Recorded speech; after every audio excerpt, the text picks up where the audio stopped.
Ano siya guys, i-fry na ako ng mga spicy niya ha. Yung mga garlic, onion, ginger. Na anak, gimikos-mikos na, gimikos-mikos. Ito yung big mushroom to ha. Dili siya gagmay, gikat-kat dyan mga. Kat-kat. So, karon i-fry na siya. I-fry. Lagyan natin na siya ng wine. Parang mawala yung ano. Ito. Mikos-mikos na layon. Okay. Normal yan, mikos-mikos.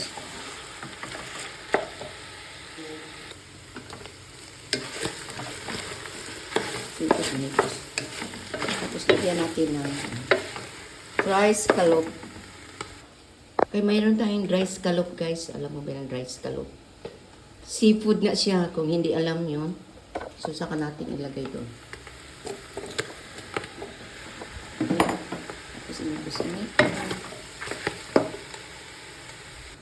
Tapos guys, yung sinabaw natin, pinakuluan natin, ilagay natin. Okay. Bigat kasi yung ano. Yan na nga. So, pakuluan na natin ng mga 30 minutes. Okay guys, ito natin. Mikos-mikos. Oh, see? Lagyan natin ng oyster sauce. Light soy. Ganun tuyo ba?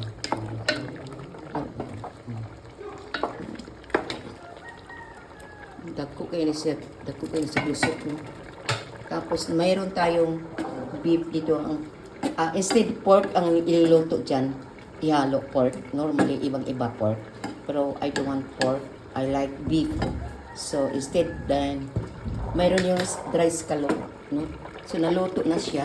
So, ilalagay lang natin doon para may taste, para mag-cook. Okay? So, wala tayong magic sarap ha. No magic sarap. Hindi natin lagyan ng magic sarap. Kasi normal ano yan. Tapos, alam mo, anong ilagay? Ang ating ilagay ang ano natin? Lagyan natin ng green. Para ano yun. Lagyan natin ng green. Instead ng cabbage, lettuce nilalagay ko. Kasi ready to eat na siya. Pero okay na siya. Ready to eat na siya, guys. Okay. Diba? Tsaka nandiyan ang beef scallop, dry scallop. Hindi na sila mag-away. Dagdag ano yan. Tignan natin.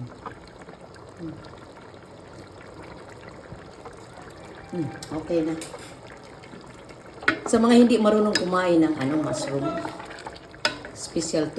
specialties pag mayroon siyang dito, mushroom. Maganda yan. Siya, malambot. So, na siya, guys. So, okay na yan. Pwede na kayong kakain, guys. Okay? Yung mga arte na hindi marunong magkain ng so, lagyan natin ng green. Okay, lagyan natin ng green. Okay, simply. Kahit hindi na siya iluluto kasi siya, ito yung lettuce, ready to eat na siya. So, no problem, guys. Okay? So, ready to eat na tayo dito. Mushrooms, scallop, and beef. Okay, well done.